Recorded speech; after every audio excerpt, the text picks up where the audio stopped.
और साली के गैर ज़रूरी ताल्लुकात। मेरी बड़ी बहन के शौहर बैरून मुल्क में हैं, तकरीबन 3-4 साल हो गए हैं। इनका कोई भी काम होता है तो मेरे शौहर से करवाती है, यानी मेरी बड़ी बहन के शौहर, यानी इनकी बहन इनके शौहर से जो भी काम हो गर्भदारी का वो करवाती है। कभी खुद भी इनके साथ चली जाती हैं। पहले मैंने कुछ नहीं कहा, लेकिन बाद में मुझे खटका हुआ तो मैंने इससे मना कर दिया, लेकिन इसके बावजूद ये सिलसिला जारी रहा। कई दफ़ा मेरी शौहर से लड़ाई भी हुई इस बारे में, मगर वो बोलते हैं कि हमारा दिल साफ़ है। अब मैं बहुत परेशान हो गई हूँ, मुझे क्या करना चाहिए? आपने गलती की है। कितना भी दिल साफ हो, साली नामहरम है, भाभी नामहरम है, इनके साथ बेतकल्लुफ होना, हा हा हु ही गप्पे लगाना, उनके साथ शॉपिंग के लिए बाजार में जाना हराम है, नाजायज़ है। इस्लाम ने पाबंदी लगाई है। इस बहस में इस्लाम आपको पढ़ने की इजाज़त ही नहीं देता कि आपकी नीयत क्या है। ये गैर मुस्लिमों के मसाइल हैं। वो लोग क्या करते हैं, एक्चुअली हमारा दिल साफ है और एक्चुअली कुछ नहीं होता, ये तो भाभी तो बहन की तरह होती है और साली तो आधी घरवाली होती है, वगैरह वगैरह। तो उनका कल्चर देखें आप, क्या हो चुका है, बर्बाद हो चुका है। घरों में कितनी बदकारियां हो रही हैं। तो अल्लाह ताला ने जब कुरान में पाबंदी लगा दी कि तुम्हारी बीवी है, उसकी बहन से, वो बहन तुमसे पर्दा फर्ज है, तो आप क्यों उससे फ्री हो रहे हैं? तो जब आपके शौहर आपके साली जो है ना उससे बेतकल्लुफ हो रहे थे, आपको उनको डराना चाहिए था अल्लाह के अजाब से। मर्द ये गड़बड़ कर रहे होते हैं कि हमारा दिल साफ है। आप बोले भाई आपका दिल साफ है या नहीं है, आप कोई फरिश्ते नहीं है, आपकी शादी मुझसे हुई है, मेरी बहन से नहीं हुई। और अपनी बहन को भी सीधा कर दें कि तुम क्यों इससे फ्री हो, कि मेरे शौहर से तुम क्यों फ्री हो रही हो। तो ये बहस ही गलत है कि दिल साफ है या खराब है। इस्लाम ने बेसिक पर ही पाबंदी लगा दी। तो भाभी पर भी लाजिम है कि वो देवर से पर्दा करे। अल्हम्दुलिल्लाह, मैं नेमत के तौर पे बयान कर रहा हूँ, शो मारने के लिए नहीं। मैं इसलिए बयान कर रहा हूँ कि लोग कहते हैं कि ये आजकल मुमकिन ही नहीं है ज्वाइंट फैमिली में पर्दा। तो हम 4 भाई हम घर में इकट्ठे रहते थे। हमारे वालिद साहब का घर था, 200 गज का घर था, कोई ये भी नहीं कि 1000 गज का कोई बंगला हो। 200 गज के घर में हम 4 भाई और चारों की ज़ौजात भी रहती थी। अल्लाह का शुक्र है, हमने कभी हमारी भाभी हमारे सामने नहीं आके बैठी। हम रहे हैं, कई साल इकट्ठे रहे हैं। भाभी हमसे पर्दा करती थी, मेरी ज़ौजा मेरे भाइयों से पर्दा करती हैं। हालांकि हम सब भाई बेतकल्लुफ हैं, लेकिन ऐसा अल्हम्दुलिल्लाह नहीं होता था, अब भी नहीं होता कि बैठे हुए हैं और जनाब फ्री हो रहे हैं, भाभी सामने आके बैठ गई और गप्पे मार रहे हैं। हमें तो हैरानगी होती है, ये घरों में क्या माहौल चल रहा है, क्या बेहूदगी वाला माहौल है। तो बिल्कुल गलत है। इसको ठीक है, मैं नहीं कह रहा कि सारे गलत हैं। कोई भाभी देवर से बेतकल्लुफ हो रही है तो उसकी नीयत ख़राब है, मैं नीयतों पे डाके नहीं डाल रहा, ना मैं शुभा कर रहा हूँ। लेकिन इस्लाम ने एक ज़ाब्ता उसूल बयान कर दिया है कि नामहरम इज़ नामहरम। आपकी बहन है, उससे बेतकल्लुफ हो, अपनी खाला से, फुप्पी से बेतकल्लुफ हो, अपनी भांजी से, बेटी से, सौतेली बेटी से, ये आपकी बेटियां हैं, पोतियां, नवासियां, ये आपकी औलादें हैं। इसके अलावा आप किसी औरत से फ्री नहीं हो सकते, हा हा हू नहीं कर सकते। मुमकिन है लोग कहें मुफ्ती साहब आप भी तो समा टीवी पे फ्री हो रहे थे, वो बहुत लोगों ने इतराज़ किया ना। तो मैं जिससे जो मेरा इंटरव्यू ले रही थी ना समा टेलीविजन पे, वो मेरे सामने नहीं थी और मुझे नहीं पता था उन्होंने दुपट्टा लिया हुआ कि नहीं लिया हुआ। मेरे सामने एक मोटी मोटी मूंछों वाला आदमी बैठा हुआ था, तो इसलिए उसको ये कहना कि सामने बैठ के किसी लड़की से फ्री हो रहा हूँ, ये इल्ज़ाम गलत है। तो बहरहाल आपको चाहिए, अब आप अपने शौहर को पाबंदी लगा दें, बोलें ये चीज़ें मैं बर्दाश्त नहीं करूँगी। आप जितने भी नेक हैं, आपको मेरी बहन से फ्री होने की इजाज़त नहीं। और अपनी बहन के भी स्क्रू थोड़े टाइट करें, आप उसकी शादी करवाएं ताकि अपने घर में जाए और ये फसाद ना बिछाए। आप क्या शादीशुदा या कंवारी हुई साली से अगर रिलेशन हो जाए तो इससे निकाह टूट जाता है? देखो, साली से रिलेशन हराम है, बहुत बड़ा जुर्म है। वजह उसकी ये है कि उससे निकाह जब हराम अल्लाह ने कर दिया तो जिना तो और ज़्यादा हराम है। लेकिन उससे निकाह नहीं टूटता। अगर कोई खुदा न खास्ता साली से किसी का रिलेशन हो जाए तो बीवी से निकाह ख़राब नहीं हो। बीवी से निकाह जब ख़राब होता है जब बीवी की माँ से या बीवी की पहले शौहर से कोई बेटी थी, उससे अगर अल्लाह ना करे कोई रिलेशन हो जाए, या बीवी का रिलेशन हो जाए शौहर के बाप से, या शौहर का कोई पहली बीवी से बेटा है उससे, तो फिर मियाँ बीवी का रिलेशन ख़राब हो जाता है। लेकिन आजकल ये बेपर्दगी की वजह से ये अजाब हो रहा है। साली पर लाजिम है कि वो अपने बहनोई से पर्दा करे, वो मिलेगा। ये नहीं होता कि कोई भी आए और एक वाकया सुनाऊं आपको, बहुत मजा आएगा। ये नाम से जाने दे, कोई हर्ज नहीं है। एक बंदा आया मेरे पास जब मैं राबी पीरजादा से नहीं मिला था लाहौर में।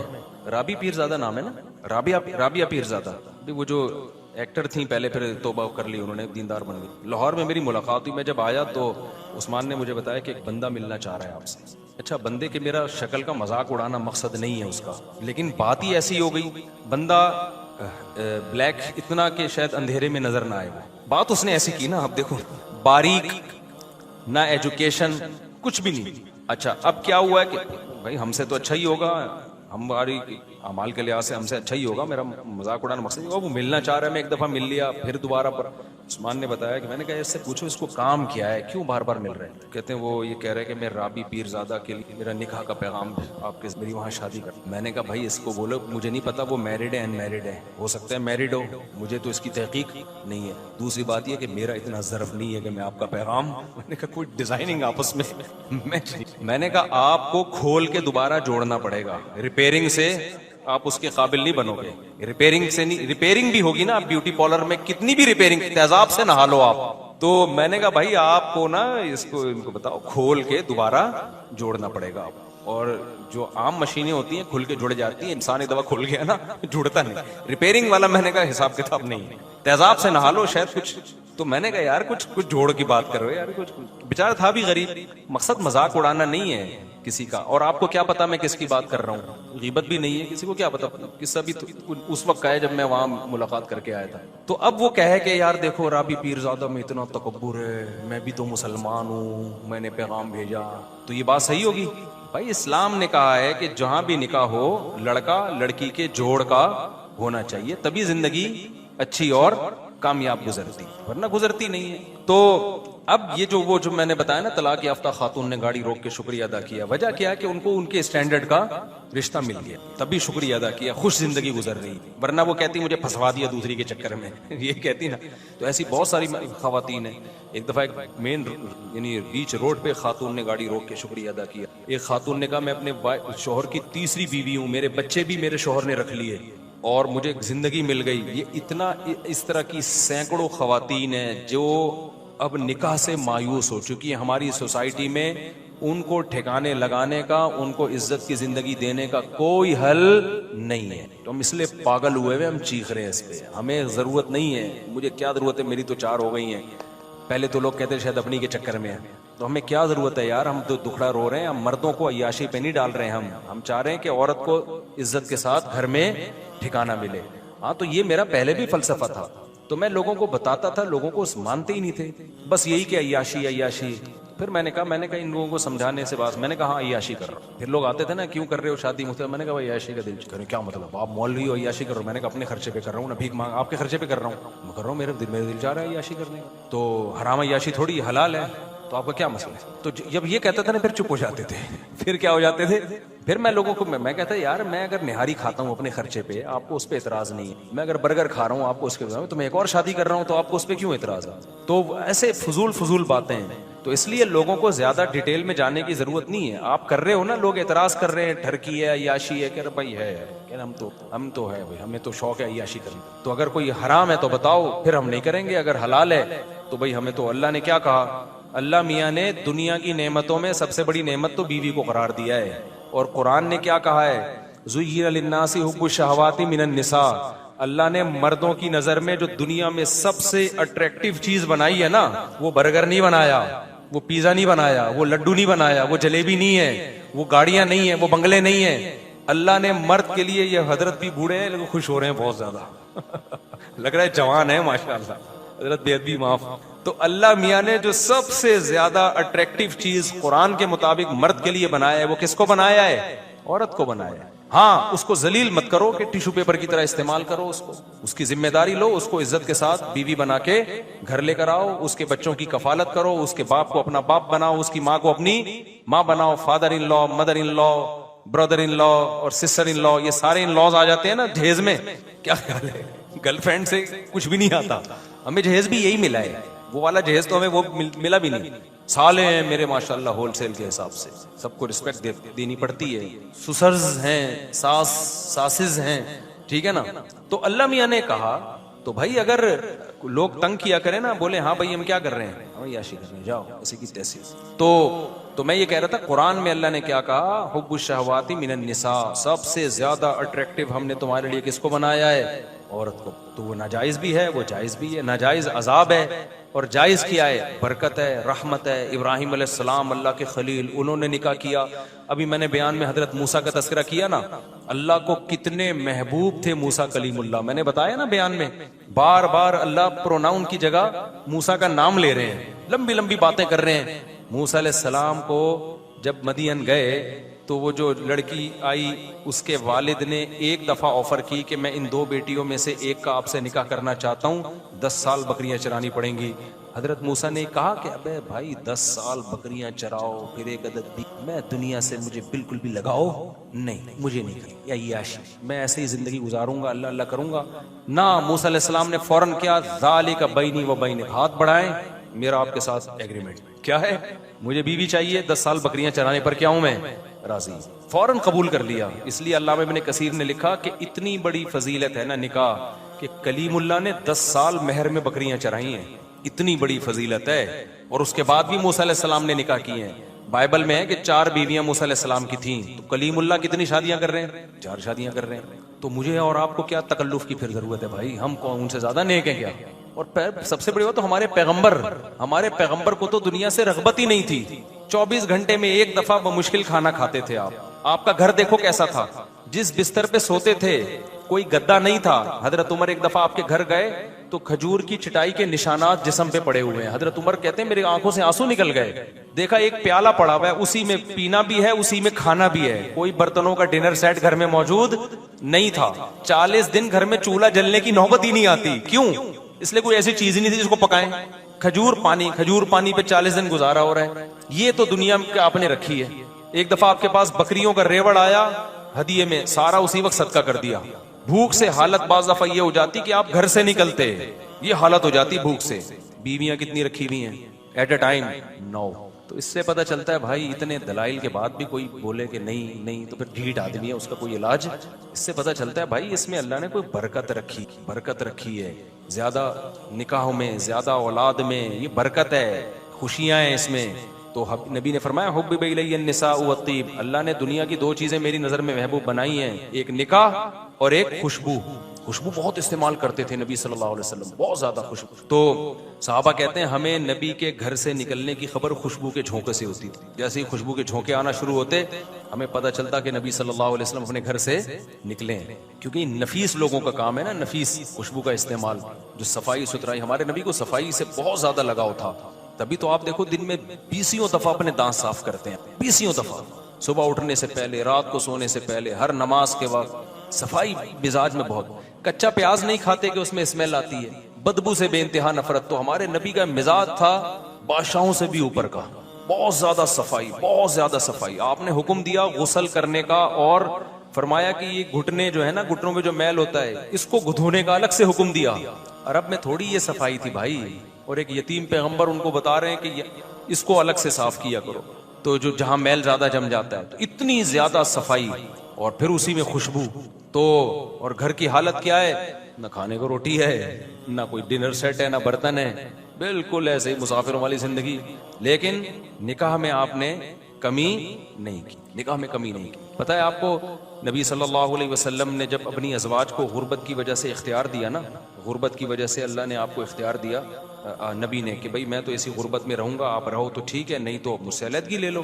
तो नबी की अज़वाज ने आप सल्लल्लाहु अलैहि वसल्लम को तरजीह दी कि हम इसी गुर्बत में आपके साथ गुजारा करने के लिए तैयार हैं, हमें तलाक नहीं चाहिए। तो अल्लाह ने इसका सिला ये दिया कि नबी पे पाबंदी लगा दी मजीद निकाह करने पर, कि जो आपकी 9 बीवियां हैं इन्होंने इतनी कुर्बानी दी, इसी गुर्बत में कुर्बानी दी है, और अब आपके साथ रहने पर ये आमादा है। घर में खाने को रोटी नहीं है, लेकिन इन्होंने कहा कि हमें नबी का साथ चाहिए। तो अल्लाह ने पाबंदी लगाई, ला यहिल्लु लकन निसाउ मिन बादु, ए नबी अब आपके लिए मजीद निकाह की इजाजत, अब इन पे सौगन नहीं आ सकती। जब इन्होंने कुर्बानी दी है तो अल्लाह भी कह रहा है। आगे अल्लाह ने क्या फिर हदीस से ये बात साबित है कि अल्लाह ने ये पाबंदी नबी से उठाई, मगर नबी ने निकाह किया नहीं। उसके बाद अल्लाह ने पाबंदी उठा दी। जब अल्लाह ने पाबंदी उठाई ना, तो हजरत आयशा ने फरमाया, मा अरा रब्बका इल्ला युसारिउ फी हवाक, या रसूल अल्लाह मैं तो देखता हूँ आपका रब आपकी ख्वाहिशात का बड़ा ख्याल करता है, उसने आपको मजीद शादियों की दोबारा इजाजत दे दी है। बल्कि हजरत आयशा के अल्फाज ये नहीं है कि मैं देखती हूँ कि आपका रब आपकी ख्वाहिशात का ख्याल करता है, बल्कि हजरत आयशा के अल्फाज, माँ अरा रब्बक, मैं तो समझती हूँ अल्लाह आपकी ख्वाहिशात पूरी, अल्लाह आपकी बस ख्वाहिशात पूरी करने में लगा हुआ है। हजरत आयशा को तो गुस्सा आया था ना कि मजीद की इजाजत मिल गई, तो अल्लाह तो आपकी ख्वाहिशात के पीछे है, दर पे है कि बस आपकी नबी की ख्वाहिश पूरी करनी है, तो इजाजत दो उनको। लेकिन नबी ने की नहीं शादी फिर दोबारा। तो इससे पता चलता है भाई ये जो हमारे मजहब का हिस्सा है ये, इसमें कनात कोई अच्छा काम आप ना करें। आप टेंशन उठाने के लिए तैयार नहीं है, आप समझते हो मेरे खर्चे बढ़ जाएंगे, पहली बीवी की तरफ से रिएक्शन होगा, पिटूंगा, बदनामी होगी, आप में तप्पड़ नहीं है तो ना करो भाई। लेकिन इसको कोई अच्छा काम ना समझो कि एक पर इक्तिफा कोई सवाब का काम है। इस्लाम में ज्यादा करना सवाब का काम है। उसकी वजह यह है कि सिर्फ आपकी ख्वाहिश पूरी नहीं होती, एक औरत को एक अच्छा मर्द मिल जाता है, जिना से बच जाती है, सारी जिंदगी का नान नफका। क्योंकि इस्लाम में निकाह और गोरों में निकाह में बड़ा फर्क है। गोरा जब शादी करता है तो चाय की प्याली भी बीवी को नहीं पिलाता, वो सारी जिंदगी मियाँ बीवी खुद कमाते हैं, खुद खाते हैं। इस्लाम में शादी का मतलब क्या है? क्या आपने अय्याशी की नीयत थी आपकी, भले कर ली, अब सारी जिंदगी की रिस्पॉन्सिबिलिटी किसकी है? अब आपकी। उसको अलग घर भी देना है, उसका गैस बिजली का बिल भी देना है, उसके बच्चों की डिलीवरी का खर्चा, उसके बच्चों की पढ़ाई का खर्चा, उसके बच्चों की बीमारियां का खर्चा, और फिर इसके सास ससुर, जब आपके सास ससुर इसके वालिदैन आएंगे उनसे बना के रखनी है, सिला रहमी है, वो एक लंबी लिस्ट है। तो ये अय्याशी देखने में अय्याशी है, हकीकत में अय्याशी नहीं। समझता है कि नहीं? अभी भी ठीठ बहुत हैं यार, आप लोग बहुत ठीठ लोग, नहीं समझो। ऐसे ही चलते। हम दो साथी डेरा इस्माइल खान से मुलाकात के लिए आज नहीं मिल सकता, मुझे बहुत जरूरी काम से स्पीड के साथ जा। उलमा में कहते हैं कि अच्छे कामों की लिस्ट बता दें जो जरूर। आज लिस्टें बहुत आ रही हैं भाई अच्छे काम में, कि नमाज पढ़ो, फर्ज नमाज पाबंदी से, रमजान के रोजे हैं, ज़कात है, जिंदगी में एक बार हज है, ये तो 4 अरकान है इस्लाम के। उसके अलावा अच्छे कामों में क्या है? सदका खैरात करते रहा करो। हर आदमी को चाहिए अपनी इनकम में से चंद फीसद वो बस निकाले, फर्ज कर ले कि ये मैंने इतने फीसद मैंने हर महीने सदका करना है, लाजिम कर ले। मन्नत ना माने, वैसे ही नियत करके लाजिम कर। और अच्छे कामों में क्या है भाई? दाढ़ी मत कटाओ यार, अल्लाह ताला ने हुक्म दिया है, तमाम पैगंबरों को दाढ़ी बढ़ाने का हमें भी हुक्म दिया है। और अच्छे कामों में क्या है? हुकूकुल इबाद, हुकूकुल अल्लाह के हुकूक में ये भी, बदनजरी मत करो, ज़िना मत करो। अल्लाह ने उसके लिए ऑल्टरनेट हमें क्या रास्ता दिया है भाई? निकाह का रास्ता दिया है। वो करते नहीं हो, उधर जाके पता नहीं क्या क्या कर रहे हो, जो करने का काम है। कोई लूत अलैहिस्सलाम ने अपनी कौम को समझाया कि अल्लाह ने औरतों को पैदा किया, इनसे निकाह करो, तुम लड़कों की तरफ क्यों जाते हो? कौम ने क्या कहा? हमें औरतों में दिलचस्पी नहीं है। गुनाह कर करके ना उनकी फीलिंग क्या हो गई थी? चेंज। जैसे कहते हैं ना, जो आजकल जो होमोसेक्सुअलिटी को फरोग दे रहे, कहना है बच्चे की फीलिंग ही नहीं है, तो बच्चे की फीलिंग है, अब नहीं है तो किसी ने बिगाड़ दी है इसकी फीलिंग, बीमार है, इसका इलाज कराओ। गोरे तो कहते हैं ना LGBTQ, इतनी लंबी पूरी ABCD इसी पे खत्म हो जाएगी। फीलिंग ही नहीं है ही फीलिंग शी वाली है शी फीलिंग कौन सी वाली है? ही वाली है। पैदा क्या हुआ था? फीलिंग क्या रखे? पैदा इंसान हुआ, फीलिंग कुत्तों वाली है, तो मान लोगे हम? कुत्ता मान लेंगे हम उसको? हम कहेंगे इंसान है तो कुत्तों वाली फीलिंग क्यों है, इसका इलाज करा भाई। गोरा कहता है इलाज कराने की जरूरत नहीं है, फीलिंग पे डिपेंड करता है। अगर आप ही हैं, फीलिंग शी वाली हैं, तो शी समझा जाएगा आपको। अगर आप शी हैं, फीलिंग ही वाली हैं, तो ही समझा जाएगा। मैं कहता हूं अगर आप इंसान हैं, फीलिंग गधे वाली हैं, तो गधा समझ लेंगे हम उसको? क्या हो गया भाई? नहीं समझेंगे भाई, खाली फीलिंग से थोड़ी होता है यार, तो फीलिंग खराब हो गई है उसकी। तभी मैंने कहा था कि जल्दी शादी कर लिया करो ना। देखो आइंस्टाइन का नजरिया इजाफत है, पता है आपको? ये बहुत अहम बात है। आइंस्टाइन से मैंने बहुत, एक न्यूटन से बहुत कुछ सीखा है, आइंस्टाइन से बहुत कुछ सीखा है। साइंसदान तो उससे कुछ और सीख रहे होते हैं, हम कुछ और निकाल रहे होते हैं उससे। आइंस्टाइन का एक नजरिया इजाफत है कि इस कायनात में किसी भी हकीकत को समझना हमारे लिए मुमकिन, उसका मैं अपने अल्फाज में एक्सप्लेन कर रहा हूँ। ये बहुत अहम बात है, अच्छी तरह खोपड़ी शरीफ में बिठा लो। इस कायनात में ना किसी भी चीज को की हकीकत को बयान करना मुमकिन नहीं है। हम किसी भी चीज को समझते हैं उसके अपोजिट से, उसके जोड़े से।